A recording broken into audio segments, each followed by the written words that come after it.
नमस्कार. नरेंद्र मोदी आणि उद्धव ठाकरे यांची चर्चा. नेमकं भेटीमध्ये काय घडलं? नेमकं भेटीचं काय कारण? पंतप्रधान नरेंद्र मोदी माझे काही दुश्मन नाहीत. ते मला मानत असतील, मी त्यांना दुश्मन मानत नाही. राजकारण आहे, पण ज्या पद्धतीने ते शिवसेना खतम करायला निघाले आहेत, हे राजकारण कोणीही सहन करू शकत नाही, असे शिवसेना उद्धव बाळासाहेब ठाकरे पक्षप्रमुख उद्धव ठाकरे यांनी ठणकावले. मातोश्री येथे उद्धव ठाकरे यांच्या उपस्थितीत आज काही जणांनी पक्ष प्रवेश केला. यानंतर उद्धव ठाकरे यांनी माध्यमांशी संवाद साधला. जवळपास 1-2 दिवसाआड शिवसेनेमध्ये प्रवेश हे होत आहेत. मात्र प्रत्येक वेळेला याला धक्का त्याला धक्का अशी काही जबाबदारी आणि जाहिरातबाजी आम्ही करत नाही. एक कौतुकाची गोष्ट अशी की आज ज्यांनी प्रवेश घेतला ते ओम दादा आणि कैलास त्यांच्या संपर्कात होते. त्यांनी त्यांचं काम पाहिलं, शिवसेनेत मिळत असलेलं प्रेम पाहिलं. इतरही काही त्यांना ऑफर होत्या. या काय ऑफर असतात, कशा असतात, त्यांनी सर्वांना त्यांची कल्पना आहे.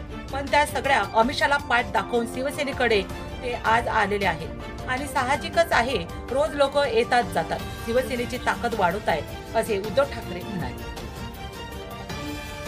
एकूणच या सरकारचा जो कारभार आहे तो कर्ज काढून दिवाळी करण्याचा आहे. म्हणजेच राज्याचा दिवाळी वाजलं तरी चालेल. याचं कारण जवळपास 9 लाख कोटी हे जेव्हा राज्यावरती कर्ज येतं, याचा अर्थ राज्यातल्या प्रत्येक नागरिकाच्या डोक्यावरती हे कर्ज येतं.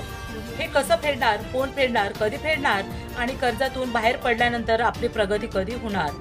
कारण हे कर्ज काढून जर तुम्ही कॉन्ट्रॅक्टच्या हितासाठी रस्त्याची कामं, पुलाची कामं, धरणाची कामं करत असाल तर त्याला ही कामे विकास मानायला मी तयार नाही. हा कर्जबाजारीपणा कसा संपवायचा यावरती अधिक लक्ष देणं गरजेचं आहे, अशा शब्दात उद्धव ठाकरे यांनी महायुती सरकारला फटकारलं. राज्यावरचा कर्जाचा बोजा वाढतोय, पुढच्या 3 महिन्यात 9 लाख कोटीवर जाईल असा प्रश्न उद्धव ठाकरे यांना विचारण्यात आला होता. हिंदुस्थान पाकिस्तान क्रिकेट सामन्याविरोधात शिवसेने उद्धव ठाकरे बाळासाहेब ठाकरे आंदोलन केलं.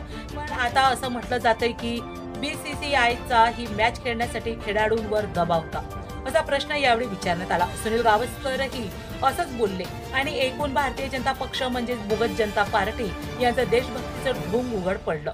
आमच्यावरती घराणेशाहीचे आरोप करताना अमित शहाचा मुलगा अजय शहा यांच्या हट्टापायी देशाची प्रतिमा आणि देशभक्तीचा चुराडा करणारं हे सरकार आहे. हे ढोंग आणि हे ढोंगी याचं बीक फुटलेलं आहे. खरंच लाज वाटते. एक कणखरपणा दाखवायला पाहिजे होता. नाही खेळणार आशिया कप काय झालं असतं? गेल्या वेळी काही बोललो होतो तेव्हाही हा मुद्दा अधोरेखित केला होता, तो परत बोलला जात आहे. पहलगामच्या हल्ल्यानंतर आपल्या पंतप्रधानांनी जगभरामध्ये सर्व पक्षांच्या प्रतिनिधीची शिष्टमंडळ पाठवली. तुम्ही नेमकं तिकडे काय सांगितलं? दहशतवाद विरोध आहे. कोण करतंय दहशतवाद? पाकिस्तान करतंय. सगळी शिष्टमंडळ जाऊन आली. त्यांनी तिकडे काय सांगितलं, त्यांना तिकडे काय प्रतिसाद मिळाला यांच्याबद्दल कोणालाही काहीच सांगितलं गेलं नाही. महत्वाचा मुद्दा की तिकडे तुम्ही काय सांगितलं, आमच्या देशात पाकिस्तान दहशतवाद करतोय असं जर काय सांगितलं आणि तसं असावं आमची एक कल्पना आहे. जर जगातील इतर राष्ट्र ही आपल्या हिंदुत्वाच्या पाठीशी उभी का नाही राहिली? आणि त्यांचं उत्तर तुम्हाला मिळेल की ज्या तोंडाने आपण सांगितलं की आमच्या देशात पाकिस्तान दहशतवाद पसरत आहे, दहशतवाद करत आहे, आमच्या निष्पाप निरपराध नागरिकांची तो बळी घेतो आहे, हे सांगितल्यानंतर 4 महिन्यामध्ये तुम्ही सगळं काही विसरून त्या पाकिस्तान बरोबर क्रिकेट खेळणार असाल तर जग तुम्हाला हा प्रश्न विचारेल. नक्की ठरवा की तुम्ही पाकिस्तानचे मित्र आहात की शत्रू आहात.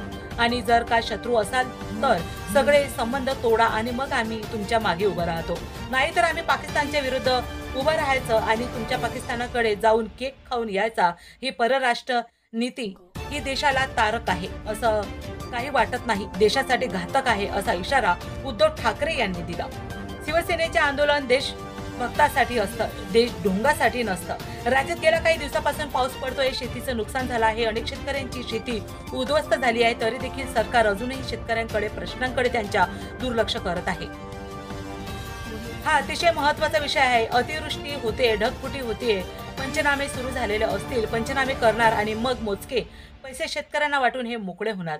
शेतकऱ्यांचं नुकसान झालेलं डोळ्या देखत दिसतंय, तरी देखील तुम्ही पंचनामे केल्यानंतर पैसे देणार. पंचनामे करून नुकसान भरपाई द्यायला पाहिजे, पण तातडीने सरसकट एक काहीतरी रक्कम शेतकऱ्याला द्यायला काय हरकत होती? याचं कारण असं, देवा भाऊ या नावाने तुम्ही करोडो आणि रुपयाची जाहिरात करताय.